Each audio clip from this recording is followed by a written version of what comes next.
there is growing concern about the fact that the EU is not optimally using its innovative capabilities, that there are barriers for talent, for access to capital, et cetera, et cetera. But I think the mistake happens by suggesting that 20 years of a diverging between, the competitive nature of the US economy, its investments in innovation, and those of the EU can be explained by laws that have been adopted, for 3 years or so. And that's kind of what happens. It all gets mixed up. And it's also very popular right now to kind of bash the EU. The tech companies are fanning that fire because, of course, who is the EU regulating? These companies. So we shouldn't be surprised that our framing, our thinking about what role the EU plays vis-a-vis technology is heavily informed by what is good for the companies. Now, there is a lot of work that the EU needs to do, invest more in removing the barriers between member states that makes it easier to access capital, for example, for startups that want to scale up so that they don't have to go to Silicon Valley for venture capital. But for that, we need regulation. That's the irony of ironies. If you want that harmonization to be more smooth, if you want a capital markets union, which is top of the list of a lot of people who are tech entrepreneurs and investors, then you need regulation. So it's a caricature to suggest that regulation is the problem. There are deeper challenges that we have to overcome, and it's urgent.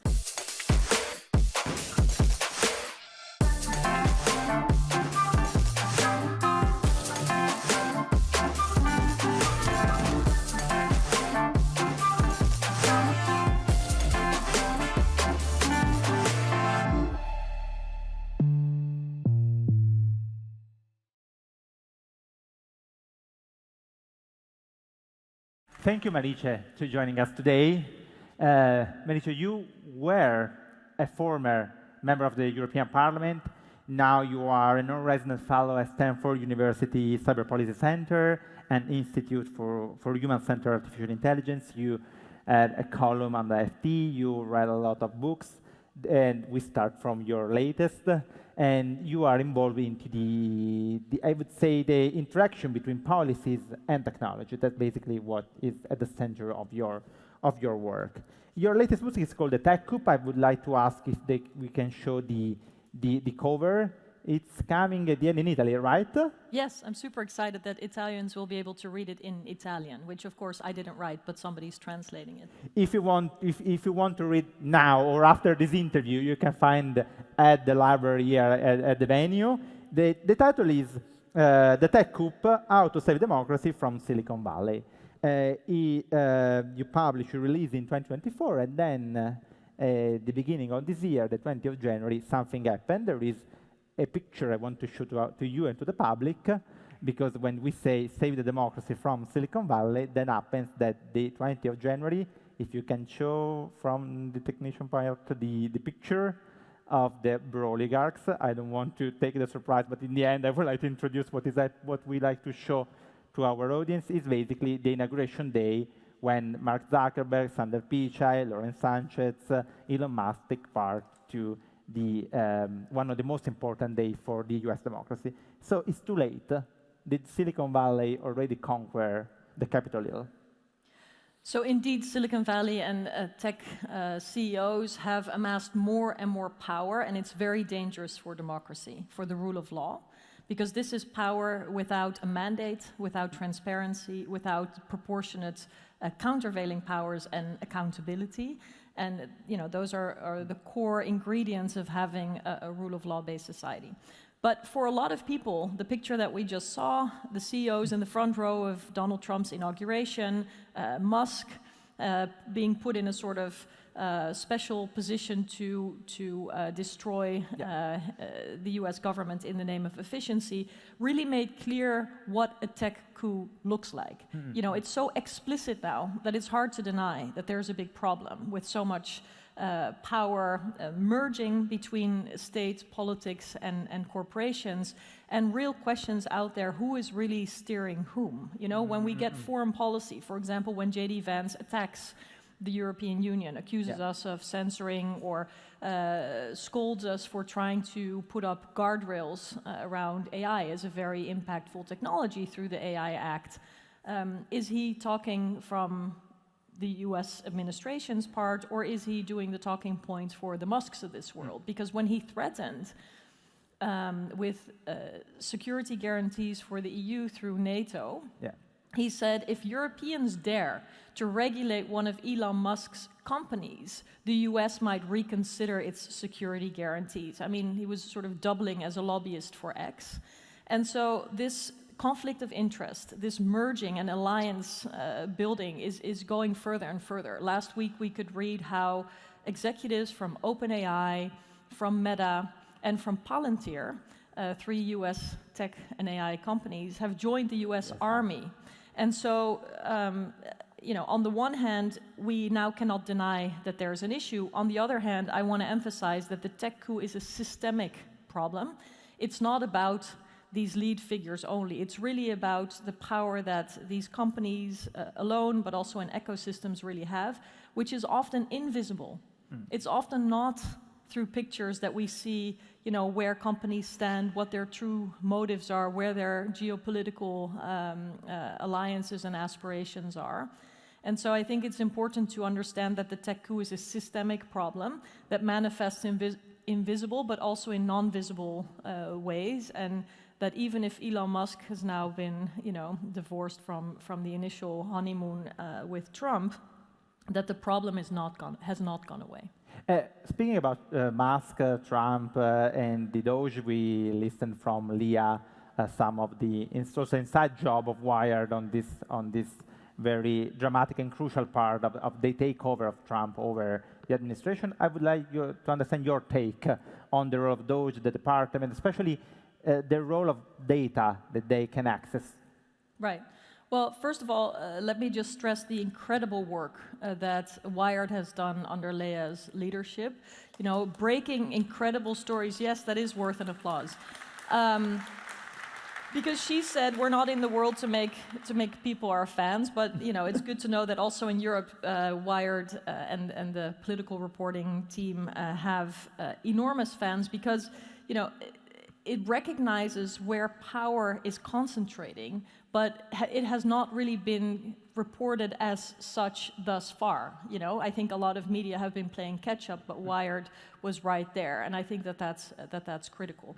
Now, to the question of the so-called Department of Government Efficiency, where Elon Musk was appointed without a mandate, without having to distance himself from his corporate interests, without being subject to transparency or, you know, freedom of information requests the way that official government appointees would be, really shows that there are parallel power structures being set up.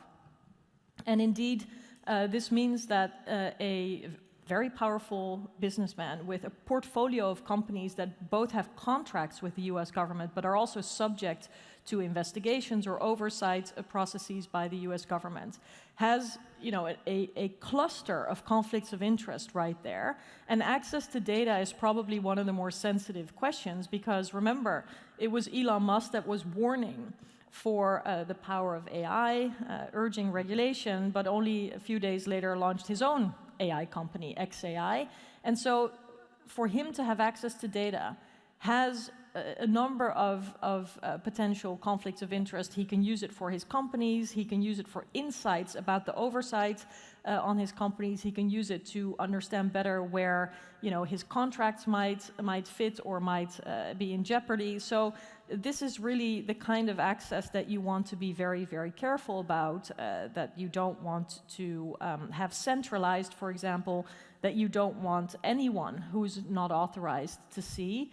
And of course, you know, it's not even clear how deep the data access is, where all it's traveled.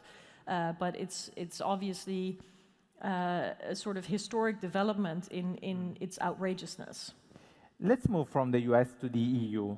Again, I would like to recall a picture, and I would like to start with this, our conversation. I found this meme on the internet. It is a meme with the free dragon, and it mocks the role of Europe is for just regulating, while the US and China are developing. Thank you very much. Are developing their technology. I would like to understand, what do you think? How can we change this kind of storytelling? Because right now, this kind of storytelling is really winning in the EU, and not only between the people of the companies. The EU Commission itself is planning to water down some of its regulation. They are thinking to give an exemption to the DMA for the US big techs if Trump stops its tariffs. So the regulation, which was considered one of the main part of the role of the EU, is now put under pressure from many sides. Indeed, it's been a remarkable U-turn to watch, because for the past 5 years or so, whenever one would visit Brussels, we could actually hear officials of the European Commission and also member state government officials kind of embracing the role of being a regulator. Some even said, you know, the EU is a super regulator of tech, because we collectively were proud to say, look, technology is exciting, it can create all kinds of new opportunities, but it is not allowed to disrupt fundamental rights protections, fair competition, national security, and so on. So there was actually a broad base of support, politically speaking, for putting up guardrails and applying oversight to these incredibly powerful companies.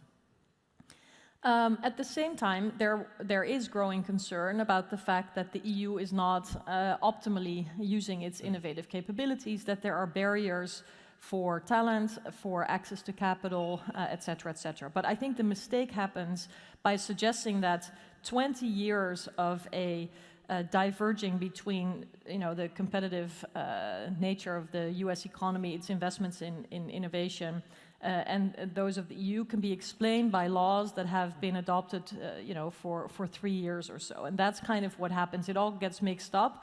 And it's also very popular right now to kind of bash the EU. The tech companies are fanning that fire because, of course, who is the EU regulating? These companies. So we shouldn't be surprised that our framing, our thinking about what role the EU plays vis-a-vis technology is heavily informed by what is good for the companies. Now, there is a lot of work that the EU needs to do, invest more in removing the barriers between member states that makes it easier to access capital, for example, for startups that want to scale up so that they don't have to go to Silicon Valley for venture capital. But for that, we need regulation. That's the irony of ironies. You know, if you want that harmonization to be more smooth, if you want a capital markets union, which is top of the list of a lot of people who are tech entrepreneurs and investors, then you need regulation. So it's a caricature to suggest that regulation is the problem. There are deeper challenges that we have to overcome, and it's urgent.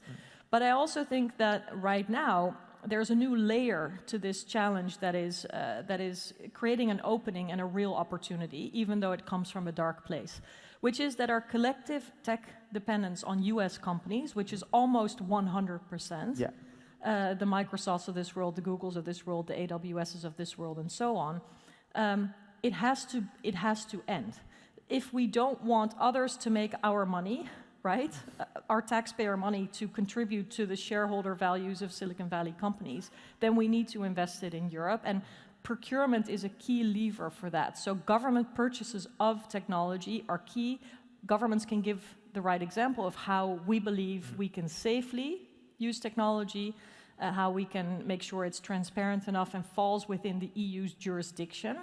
It's urgent because people worry how tech companies can become instruments in the hands of the Trump administration that can be used as weapons or pressure tools against the EU. And so I actually think that a lot of what's necessary to develop a stronger competitive position for EU and its innovations, those ingredients are there. It's important that political leaders act today so that we don't stay stuck in discussions about digital sovereignty, a Euro stack, strategic autonomy, as though these are, you know, aspirations somewhere far in the future. Those goals can only be achieved if we start behaving differently today, and if the European Commission and governments help universities, schools, hospitals, public organizations to make different choices, to sort of, you know, guide them through how they can navigate this moment of needing to decouple. Speaking about urgency, yesterday the NATO reached the agreement to raise the military spending, and the idea is that part of the spending could feed the spending in terms of innovation. Even the European Defence Fund was, I would say, redesigned to support better the spending in technology. Is that the last resort to go for the military support to get this funding for the technology growth of Europe? Because I'm quite worried about it. I don't know if it's good to mix these two things up, even if I know that many technologies come from a background in military use and then have been adopted for a civilian one. Yes, but the reverse is also true. So indeed, a lot of the roots also of Silicon Valley's development come from military spending, close relations between the Department of Defense in the US and companies there. And we cannot deny that the nature of conflict and warfare is dramatically changing because of technology. And I actually think that there was still a lot of discussion about munition, tanks, soldiers, fighter jets, and not so much about the tech components. But what I meant to say by the reverse is also true, is that civilian technologies can easily be weaponized. And so we need to also understand how we are collectively vulnerable by using all kinds of technologies, now massive hype around artificial intelligence, which, if you break it down from a cybersecurity point of view, means using more software, and software is vulnerable, so it can be a new attack surface for those who want to undermine the EU's stability and safety. And we're not bringing those elements together in a structured way. So I hear discussions about, military tech, so drones or semi-automatic or automatic weapon systems and stuff like that, but not really how civilian technologies are also part of the toolbox of attacking us in Europe. Disinformation is a part of that, but it's also using software to attack or to infiltrate or to exfiltrate information. And so I would love to see a more comprehensive view, and I think when used well, this investment in making us all more safe can actually contribute to a stronger industry in Europe, but we should never lose sight of what it is we're trying to protect, which is our rule of law, our open societies, our democracies, and of course there can easily be a friction between doubling down on national security and actually protecting those fundamental freedoms in one major goal that's connected to each other. Again, speaking about urgency and timing, you are part of a panel of experts that is supporting the writing of the Code of Practice for the AI Act, which is a part of this big building to regulate the artificial intelligence in Europe. This code was expected to be released in the beginning of May, then has been postponed, so I would like to ask you why, when we can expect this code to be released, and what is the problem that is fundamentally postponing the publication of the code? Yeah, so the group of independent chairs are not the only ones who are providing key elements of the code, and the code is really a clarification of the AI Act so that companies can have an easy way of how to comply. Because the AI Office, the European Commission, also plays a critical role in putting out guidelines, for example, which came very close to the deadline, so it was basically impossible to absorb those guidelines throughout the document in a consistent way, in a legally sound way, with such a short time horizon and a consultation going on about those guidelines as well. So indeed, the ambition was always a great one. The timeline was very short for such an ambitious document, and a number of the chairs literally worked day and night for the past 9 months or so, since it started, 8 months. And so I think it's a challenging process from that point of view. It's also a challenging process because, of course, during the period of writing the Code of Practice, geopolitics and the tensions between the US and the EU have grown, and that's, of course, a backdrop against which the nitty-gritty detail that has to be sound and appropriate from a technical point of view and from a policy point of view is playing out. And so I hope that there will not be further delays. Let me be clear, and I'm sure that most of the chairs, fully feel, all of the chairs feel this and want the code to be available as soon as possible. And we're working on it. There is another quite difficult part on the Act regarding the standardization of the, especially big large language model, which has been, the Commissioner Verkunen is planning to postpone because it's very hard to translate the regulation into a technical standard. That's basically what the people working on it are telling us. We read about the news, I think, last week or the week before. Is that true? It's so hard to make a regulation easy and feasible and compliant from a technical point of view and in reverse, since you are working on something similar, close within the AI scope? You know, I hear the argument that regulation is hard a lot, that regulating AI is hard, but let's look at how many complex matters have been regulated in the past. Chemicals, cars, pharmaceuticals. You know, we've done difficult things in the past, and I think that we have to be self-confident as the EU as a whole to do it. And of course, it has to be done well, but we should also be careful that we don't take too long and miss the moment, or that we think that everything has to be perfect from the start. You know, with emerging technologies that are changing rapidly, we will have to build in evaluation moments in how laws are rolled out and assessed as time progresses, because there is no way to be completely on the mark with a democratically regulated and voted law while the technology is changing. So I think a big task for all of us is really to also do better at anticipating those unknown factors that we know are coming, we just don't know exactly which one of them are coming. And so we innovate the regulatory process more. In the book, I suggest to emphasize less the letter of the law, but more the principle of the law, and to empower oversight and regulatory bodies, for example, to take into consideration the changing context of how AI develops, for example. Speaking about your book, I would like to recall an episode that I liked. When I read it on book, I find it very curious because of the dates and because of what happened. There is a quote that we can show to our audience, but basically it was 2016. You attended this conference with many tech leaders, investors, and you said that during the day the speeches were very polished. They are very careful about privacy and data protection. Then you move to dinner, and the tone radically changed. And you said, this is the start of the quote, I quickly found myself cornered. We can leave the quote behind us so the audience can read while we I would like to ask what changed in these 10 years. I would say nothing. and it's interesting because the GDPR wasn't already in place at that time specifically, but they already frightened of the idea of having a regulation about data protection. Yeah.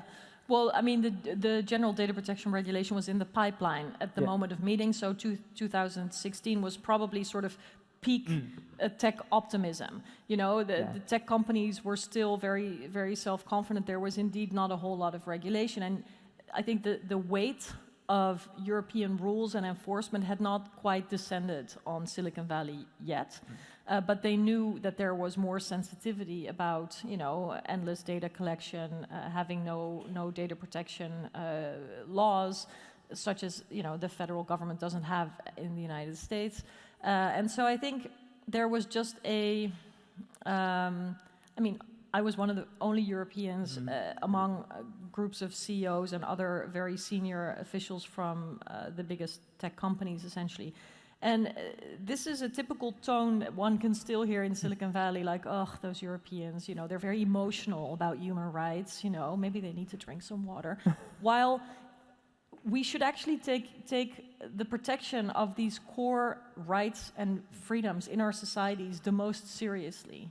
It is absurd to, on the one hand, ridicule politicians when they don't understand technology, but not to ask of the CEOs of tech companies to take better consideration of the rule of law and democracy, because indeed their products are having a deep impact on civil liberties, for example, discrimination or access to information or freedom of speech or the lack thereof.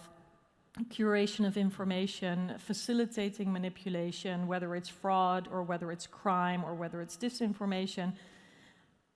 The outsized power that these people have is actually, it's not even appropriate to joke so much about what regulators in other jurisdictions are doing. And I do think that what has changed since 2016 is that tech companies know very well the power of laws. It's not without reason that the Elon Musks of this world are supporting nationalists, far-right politicians that are deeply anti-European. The American government is attacking the EU, is attacking regulations of tech companies. They know exactly what the power is, but the response today is to double down on lobbying, to frame the need to have limitless roles for tech companies as a race between the US and China, and that should justify no rules in the way of the power of the tech companies. The game is changing, but the core is still the same, is that these companies would like to keep as much agency, decision-making power for themselves, whereas I highlight that we, in the public interest, as citizens of democracies, democratic leaders, need to double down on preserving democracy before it is too late. Speaking about game, we recall some quotes from tech leaders. We can recall the quotes on the display and show to the audience and to Merietje. Free speech is the bedrock of a functioning democracy. Then the second one is, you see, there is no the person who tells this, and I would like you to guess. It's a quiz. Okay, That's great. right. Authoritarian regimes and movements will keep a close hold on technology, scientific, health, educational, and other societal benefits to cement their own power. And the last one is Europe has an increasing number of laws institutionalizing censorship and making it difficult to build anything innovative. There is something ring a bell? I don't know. In this. Yeah, I mean, I'm happy to take a guess. So I think the last one is J.D. Vance. I think the middle one is Eric Schmidt, and then the top one is maybe Elon Musk. We can show now you the name.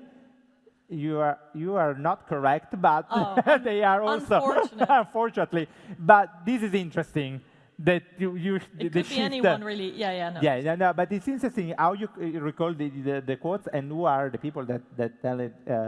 Indeed, so Sam Altman, Bill Gates, and Mark Zuckerberg. But you know what's actually funny? Because J.D. Vance says something that's pretty much the same as Mark Zuckerberg, and that's exactly the point that I made at the beginning, that when we listen to US foreign policy vis-a-vis Europe, or we listen to the lobbyists or the CEOs of the tech companies and close our eyes, we don't even really know who's speaking anymore.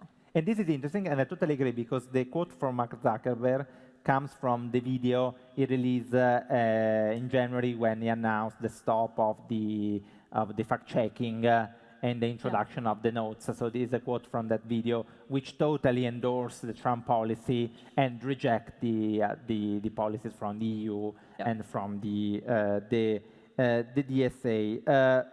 How can we save this balance of power between big techs and democracy if we can also, don't understand who is talking when we see these things, a CEO or a vice president? Well, I think we have to sadly conclude that the US is not going to be a part of the solution. Whereas when I wrote the book, I was still hopeful that there could be a group of democratic countries that the US could be a part of to actually make sure that it's democracy that is more powerful than the tech companies and not the other way around. And so it means that actually, besides the EU enforcing the laws that are on the books, while being open-minded about what's needed to improve laws that have been made in light of changes in the tech or in the workings of the laws, investing in European alternatives, it's very important. What we build here, not so much regulating other companies, but what we build in Europe and facilitate that development. But it's also important that the democracies of this world more closely work together. The way we see Canada and the EU, deepening their collaboration on defense, for example, they should also deepen their collaboration on AI governance and other tech governance, because the impact of emerging technologies, or AI, but in the future there will be quantum, there will be more neurotech. There are, other technologies that have global impact because they can spread. We really have to find scale among like-minded governments and continue on the path that we believe is the best for our citizens. And I would say also between like-minded companies and NGOs, academia, because, for example, the internet governance is a multilateral one. It's based on government, it's based on companies, it's based on, again, universities, research centers. And then when now we see this merge between the authoritarian push from some governments, even democratic ones, and the push from the big techs that want more power, then we can be really afraid of what happens, for example, for an infrastructure so critical like the internet, which is based on a multilateral approach. Absolutely, we should be very worried, and even this multi-stakeholder approach that you talk about, it's been co-opted in many ways. So, for a long time it was synonymous to say we want a multi-stakeholder governance of the internet, which indeed means governments, companies, civil society. And that was the opposite end of authoritarian, purely top-down, state-led governance. And so the idea behind it is beautiful, but the practice is different. So when I talk to diplomats, even of significant countries, like big ministries of foreign affairs, one of the things they struggle with is the many, many meetings that take place around internet governance. You have telecom standards, you have the UN, you have the African Union, you have the Council of Europe, you have the OECD, you have all kinds of groups and initiatives that are trying to do important work, but where the very wealthy companies have very well prepared teams of people with their talking points sitting at the table, it's harder for these governments to actually be represented at all and to be well prepared. So, lobbying or influencing or the sustaining of the very significant power that these tech companies have also happens in these multi-stakeholder fora around internet governance. And so this is again an example of how we have to rebalance if we don't want corporations to make the rules about how we engage internationally. I saved the $1 billion question for as last one, since we are also running out of time.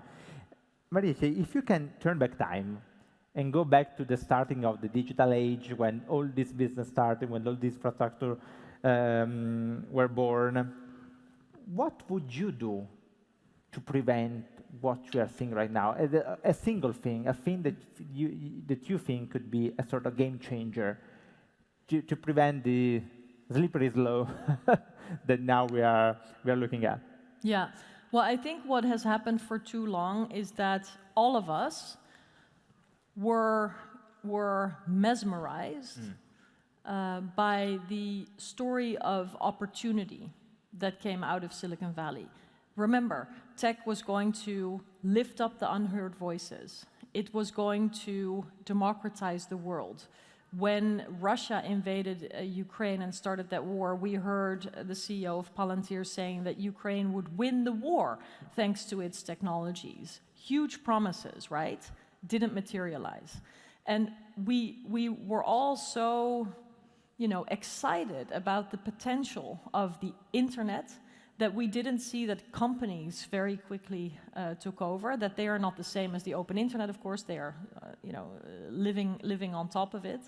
And we somehow lost our ability to think critically, to think about how the least empowered people would be facing the consequences of technology, how a worst case scenario, not the best case scenario, would play out, how somebody might abuse these technologies for repression or for other kinds of harmful acts. And I think in Europe we have allowed the US government and US companies to really shape our thinking and our behavior around technologies. We were kind of blind to the risks, and now the wake up is it's a cold bucket. It's an ice bucket that we are now experiencing. It's very concerning for people that the US no longer feels tied to the EU in terms of its principles, its place in the world, and that the tech companies are not providing things of opportunity but also of threat.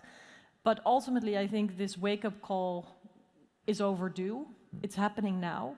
and what matters is how we navigate through it. And if we do it well, this is an opportunity for Europe to create a better experience with technology for our people, to protect people's rights and freedoms online even more than we already have, and to build alternatives that show that indeed the promise of the technology can still be a great one, but that it doesn't have to be according to the Silicon Valley / Doge model.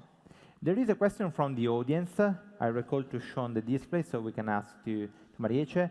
Given the recent abstention rate at an Italian referendum, the latest of many, it seems that people do not care much about democracy and they would sacrifice for tech innovation. How to save both the demand for democracy, privacy and social freedom with the need of innovation to keep up with the US and Chinese tech push? Oof, a huge Simple. question. No, a couple of things. It's maybe not the direct answer to this question, but I think it's very important and related, because we often hear that politicians don't talk about tech enough. I think that this is true, tech policy, and when I talk to people that I know in politics, they're also worried about saying something that could be considered stupid, or they feel that they're incompetent to talk about technology. They say, I'm not a computer scientist, I don't know, how to understand AI exactly, so I'm afraid to talk about it. I think what must change is that everybody has the right and is empowered to talk about technology. We don't ask someone, hey, can you take apart your phone and put it back together?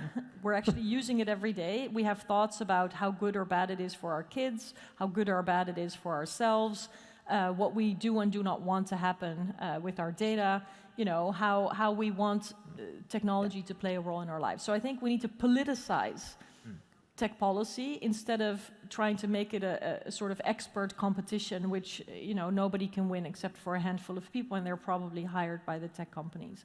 So part of that is also a problem with democracy. When we talk about democracy, some people think it's very abstract and it's something that doesn't relate to them. But when it is about, who do you trust more?